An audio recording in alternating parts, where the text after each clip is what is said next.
TTP लड़ाकों ने पाक सेना पर यह हमला किया और इसी हमले में पाकिस्तानी सेना को भारी नुकसान।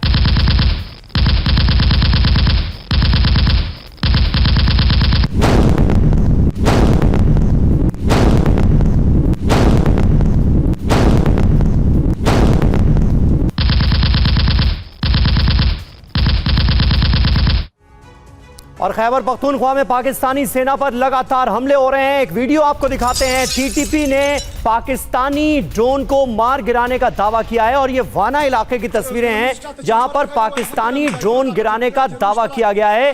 ड्रोन के मलबे के साथ टीटीपी के जो आतंकी हैं वो कैसे वीडियो बनाते हुए नजर आ रहे हैं, जरा देखिए।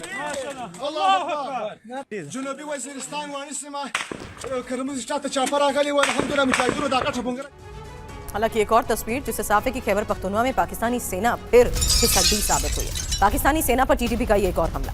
12 जिले में टीटीपी ने सैनिक कैंप पर इस हमले को अंजाम दिया जहां भारी हथियारों से लैस थे टीटीपी के लड़ाके।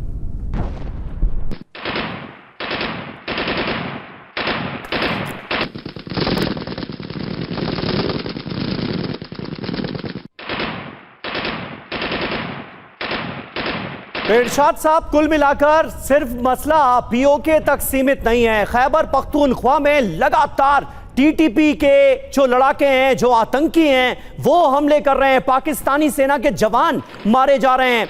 तहरीके लब्बैक पाकिस्तान के अंदर किस तरह से प्रोटेस्ट कर रहा है वो आपके लिए एक बड़ी मुसीबत बना हुआ है। यानी कुल मिलाकर पाकिस्तान तो चौतरफा घिरा हुआ नजर आ रहा है इस वक्त। क्या आंखें बंद कर लेंगे, कहेंगे कि नहीं सब कुछ ठीक है, सब चंगा है? देखिए समीर, मैं आपको बताऊं कि मैं इस वक्त मोटरवे पे हूं। मुझे आपका सवाल सुनाई नहीं दिया क्योंकि सिग्नल इशू बन गया था। हाँ। इसकी वजह से मैं आपका सवाल नहीं सुन सका। तीसरी एक बात मैंने जरूर सुनी कि आपने मेरे पीके के बारे में बात की, दहशतगर्दी की बात की, मेरे फौजी जवानों के शहीद होने की बात की। देखिए, मैं हमेशा आपके चैनल्स पे बैठ करके ये कहता हूं कि मेरी आर्मी के जवान शहादतें रहे किसके लिए? मैं आपसे हमेशा सवाल करता हूं, किसके लिए? अपनी आवाम के लिए, अपने पाकिस्तान के लिए, अपने पाकिस्तान की मजबूती के लिए और हिंदुस्तान से दुश्मनी निभाने के लिए कि हिंदुस्तान बाज नहीं आ रहा है अपनी दहशतगर्दी से। हिंदुस्तान बाज नहीं आ रहा। दुश्मनी का ये जो लफ्ज आप सुना रहे हैं, दुश्मनी तो बराबर वालों से की जाती है। हमारा आपका क्या मुकाबला? कहां हिंदुस्तान जैसा अजीमो शान मुल्क, कहां पाकिस्तान? मतलब कुछ कहिए तो सोच समझ कर कहिए।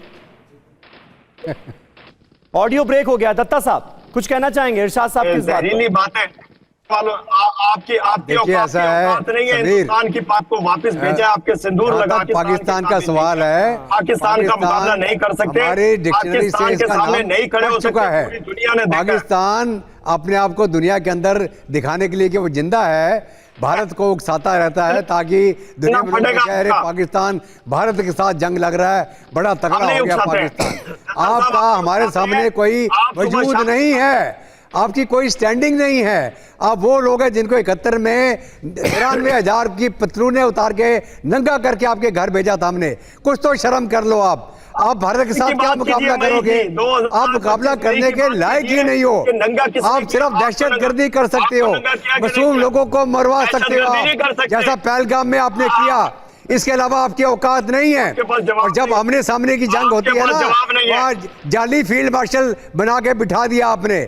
आपके जब चारों तरफ से आपके एयरफील्डें तबाह हो गई, आपके सारे टेररिस्ट कैंप उड़ा दिए हमें, और जंग कौन जीत गया? पाकिस्तान। वार है मेरा पाकिस्तान, मेरी अजीम फौज, मेरा अजीम फील्ड मार्शल। शर्म करो। मुझे तो ये समझ में नहीं आता दत्ता जी कि आखिर क्यों ऑपरेशन सिंदूर का, और किस मुंह से इरशाद साहब आप ऑपरेशन सिंदूर का जिक्र करते हैं और बार बार सुनने को आपको मिल जाता है। बहुत बहुत शुक्रिया। और मुझे लगता है आज का आपका कोटा पूरा हो गया होगा, क्योंकि इंडियन न्यूज चैनल्स पर आप आते हैं ताकि अपने यहाँ की खबर आपको पता चल सके। खुद आपके यहाँ के जर्नलिस्ट ये बात कहते हैं कि उन्हें भारतीय न्यूज चैनल्स देखकर पता चलता है कि हमारे यहाँ हो क्या रहा है।